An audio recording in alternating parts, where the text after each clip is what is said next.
Hey everybody, Michael Brodie here, and welcome to Confessions of a Virtual Boss podcast. And today's show, folks, is about the power of having a goal. Firstly, for all my new listeners, if this is your first time listening, then thanks for coming. I do appreciate it. You know that. The podcast is produced Mondays and Fridays, and all of our podcasts with videos and other content can be found at www.michaelbrodie.net. Remember to come back often and feel free to add the podcast to your favorite RSS feed or iTunes. You can also follow me on Twitter at The Virtual Boss. All links are in the show notes. Now let's get to the show and let's do what we do best. Goals are what satnav is to a modern car. It's like a navigation system. The power of having a goal is what drives you to success. We're living in an era of change.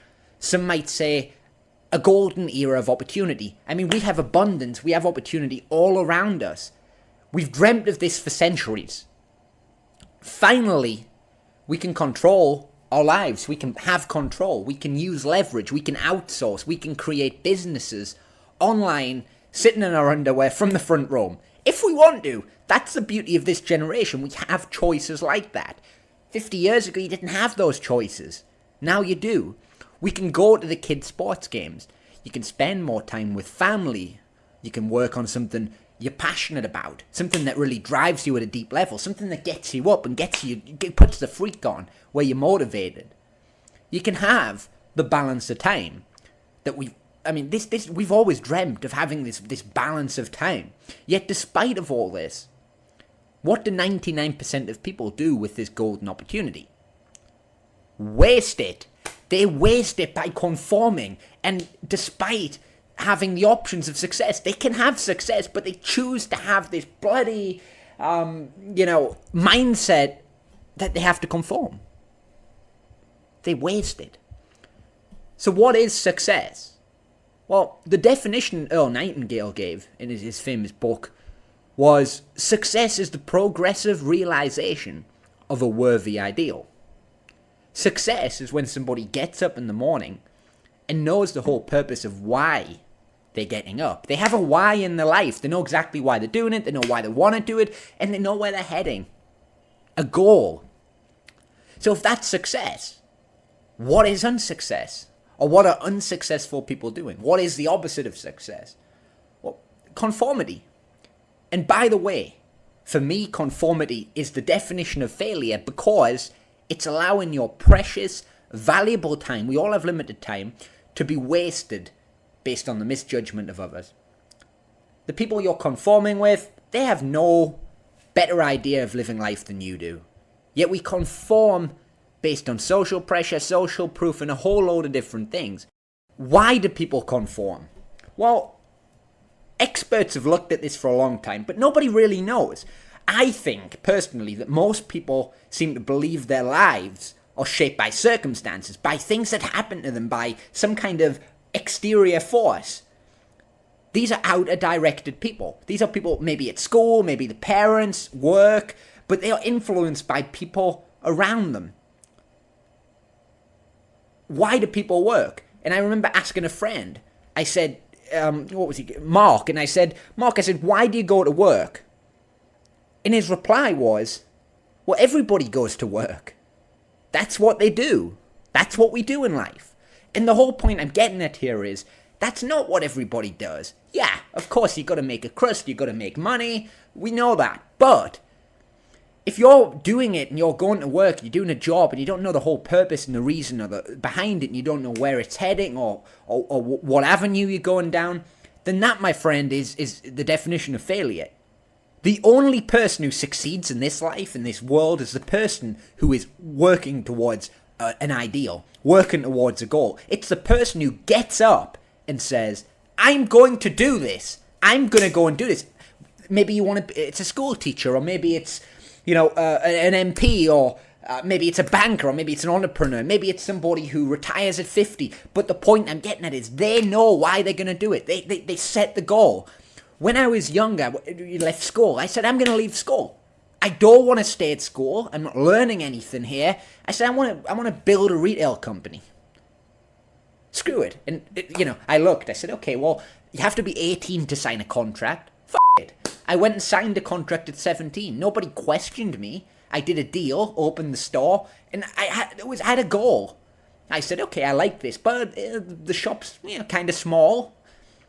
12 months later, boom, store 5 times higher, $250,000 a year in fixed costs, 10 staff. I'm 18. The point I'm getting at here is it was a goal, it was an obsession, and I knew exactly why I was going to do it. Financial rewards, of course, were great, but also it went beyond just the financial rewards. I became obsessed with doing it. And anybody can do that, folks. Anybody can do it. Trust me, I didn't have a clue when I did it. And remember, this was my motto. When it can't be done, do it. If you don't do it, it doesn't exist. Replicate an idea, create an idea, get creativity. A new idea can be both, it can be unfamiliar, it can be silly, it can look stupid. I mean, could you imagine when, a lot of the ideas which have came out and people have said, come on, like the Colonel, KFC, 60-odd-year-old guy, and he schleps around all these restaurants. He says, okay, I've got an idea. I've got this recipe. It's a beautiful recipe, great, finger looking good, and all that spiel. He said, it's the best chicken recipe you're going to see. And they said, okay, Colonel, what next? He said, well, I want you to put it in your restaurant. You're going to serve the recipe, and you're going to pay me a royalty for everybody who buys it. What do you think they said? They said, wow, Santa Claus has came. This guy with a white suit and the big beard. No, they didn't. They said, Colonel, you're going to get your ass out of this restaurant. I'm going to kick it. I'm going to kick your ass so hard the recipe's going to fly in the air. How dare you come in here and ask to stock your product and get a percentage? Are you freaking insane? KFC's done pretty well subsequently. So the point I'm getting at here is ideas can come across silly. You can get rejection. They're unfamiliar. But if you don't do it, it doesn't exist. It can't be judged by description. It needs to be done. It needs to be made. It needs to be created. You may have to beg, steal, borrow to get it done. I know I have in my life. But that's for you to work out. That's for you to create. That's for you to decide. It's the exciting. It's difficult. It's fun. And if it was easy, anybody could do it. It's not easy. Life's not easy. But life's not difficult either. Life's as difficult and easy as you decide it to be. And goals, by the way, folk, the milestone, the achieving your vision, okay? It compels you to aim higher. It compels you to work harder for what you want to achieve. When you have a vision and a goal and you combine it and you know exactly why you want it, it moves you from being satisfied, from being average, to refusing to settle for anything less than what you really want out of life. You'll go at it at 100 mile an hour. You'll boom at it. You'll put it on. You'll go and do what it takes. I remember, I still feel so energized now with virtualstaff.ph, with the outsourcing business. I am so passionate because I know what we're doing is great. What we're doing is bringing, it's benefiting, it's helping so many entrepreneurs, and I love it. I'm passionate about it. I talk like you'd think I was high on drugs because I've got so much bloody energy. But at the same time as the vision, you need the goals. The goal is important. The whole point of this show today is about having the goal. Your goal are individual milestones that you achieve on your way to realizing your vision. You've got to have both. You've got to combine goals with a vision, with a direction. You've got to really know what you want out of life. And when you have a clear vision, it's time to set goals to support that vision. Aim high. What do you want out of life? What do you want out of life? Goals. Create a life that works. Do what you want. Live on your terms. Believe in yourself. Take a risk. Don't be a schmuck. That's the best advice you can give anybody. People say, "What, Michael, what can you tell me? With your young wisdom, what can you tell me? What is the best business advice you have for somebody young?" Don't be a schmuck. Don't be an idiot. People will take you and they will rip you off. They'll sell you expensive courses. They'll take your last penny, your last cent. They will take it all and then they'll sell it back to you. That's the point I'm getting here. Don't be a schmuck. Really have your wits about you and have a goal. Be perseverant, but know that people in the world are going to try to rip you off. Is that my own self-assessment? No, I know. Trust me. Trust me on this one. You have to be real careful, but you've also got to take risks. You've got to, for me anyway, I believe you've got to outsource and use leverage to get an advantage. Focus your time as an entrepreneur on where you add the most value. Outsource the rest. I'm always quoted saying this. Hire virtual assistants, bring value, dominate your market, have a clear goal, specifics. Visualize yourself right now. I want you to imagine right now you're living the life that you want, you've got the goal, you've attained the goal. How does it make you feel? What does it make you want to do? How motivated are you to have it? Are you prepared to do it? Start now. Start today.